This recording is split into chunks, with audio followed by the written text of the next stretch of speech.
अब बांग्लादेश कह रहा है कि हम हिंदुस्तान में T20 वर्ल्ड कप नहीं खेलने आएंगे।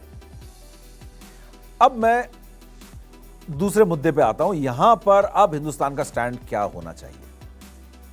क्या भारत को आईसीसी के पास जाके गड़गड़ाना चाहिए कि नहीं नहीं प्लीज आए, यहां पे खिलाड़ी सुरक्षित हैं, यहाँ पे टीम सुरक्षित है, बांग्लादेश में जो हो रहा है वो बड़ा गलत हो रहा है, उसका रिएक्शन तो यहाँ पर होगा ही, है ना? क्या इस तरीके से गड़गड़ाएं और इस बात को साबित करने की कोशिश करें कि बांग्लादेश हिंदुस्तान आए हाथ जोड़कर, प्लीज हमारे यहाँ सब कुछ ठीक है? तो मेरा ये मानना है, यहाँ पर मेरी ओपिनियन आ जाती है, थोड़ी सी ओपिनियन आ जाती है, आप भी अपना ओपिनियन जरूर दीजिएगा।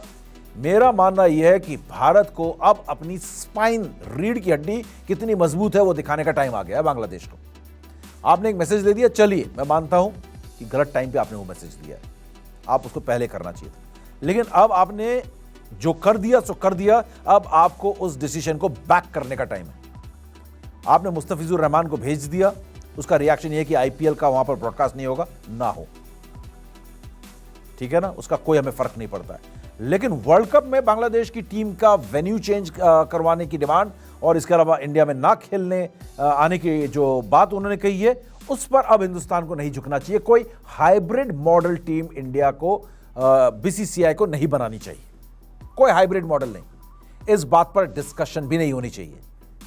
अब भारत के प्रधानमंत्री नरेंद्र मोदी जी जो हैं, बीसीसीआई को बैक करें। होम मिनिस्टर हिंदुस्तान के जो मैन ऑफ स्टील कहलाते हैं, अमित शाह, वो अब बीसीसीआई को बैक करें। बोले ठीक है, शुरू कर दी हमने भी, तुमने ये किया अपने देश में, तो हमने भी हमारा रिएक्शन दिखा दिया। हम नहीं चाहते आप वर्ल्ड कप में खेलने आओ। हिंदुस्तान को बोलना चाहिए वर्ल्ड कप में खेलने आना है तो आओ, नहीं आना है तो मत आओ। ये वर्ल्ड कप 20 नहीं 19 देशों के साथ खेला जाएगा। ग्रुप सी में एक टीम भले ही कम हो जाएगी, कोई दिक्कत नहीं है, मत आओ खेलने। और वर्ल्ड कप का टेलीकास्ट भी अगर आप चाहते हो नहीं देखा जाए बांग्लादेश में, तो उसे भी बैन कर दो।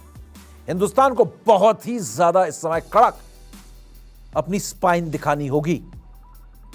नरम रवैया नहीं चलने वाला है, आप कड़क रहेंगे। क्योंकि मैं पहले भी एग्जांपल दे चुका हूं, हाइब्रिड मॉडल जब भारत पाकिस्तान के बीच चैंपियंस ट्रॉफी में बना था, मैं इस बात को लेकर बहुत खुंदक में था, है ना, हमारे भाषा में थोड़ा सा खुंदक एक ऐसा शब्द है ना, जो ज्यादा यूज नहीं होता, एक थोड़ा बहुत ऐसे यूज होता है, बड़े कैजुअल तरीके से, गुस्से में था जिसको कहते हैं।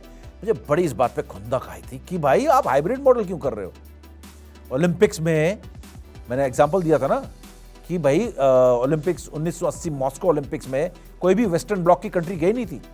35-34 कंट्रियां नहीं गई खेलने, या 36 कंट्रियां नहीं गई। ओलंपिक्स का वेन्यू नहीं चेंज किया है उसी ने। 1984 में एलए में ओलंपिक्स हुआ, ईस्टर्न ब्लॉक, रशियन ब्लॉक की जितनी कंट्री थी, करीब 16 कंट्री नहीं खेलने गई एलए में, लॉस एंजलिस अमेरिका में। बोला आप नहीं जाएंगे ओलंपिक्स में, वेन्यू नहीं चेंज हुआ बॉस। फिर 1988 में सब ठीक हो गया, सियोल में गए, फिर सब बोलना नहीं सबको खेलना, सब लाइन पे आ गए। तो बीसीसीआई को भी आईओसी से, इंटरनेशनल ओलंपिक कमेटी से यह सबक लेना चाहिए कि वेन्यू नहीं चेंज होगा बॉस। और ये पाकिस्तान के साथ जो हाइब्रिड जो एक आपने करार कर लिया ना, ये भी 2027 के बाद फिर दोबारा ना करें कभी। खेलने आना है आओ, नहीं आना है मत आओ।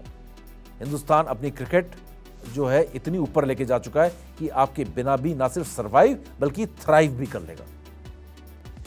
तो इस पूरे मुद्दे का निष्कर्ष ये है कि अब आप रीढ़ की हड्डी मजबूत रखें, नरम रवैया ना रखें। बांग्लादेश आए तो आए, ना आए तो ना आए। 19 देशों के साथ T20 वर्ल्ड कप भारत और श्रीलंका में खेला जाए।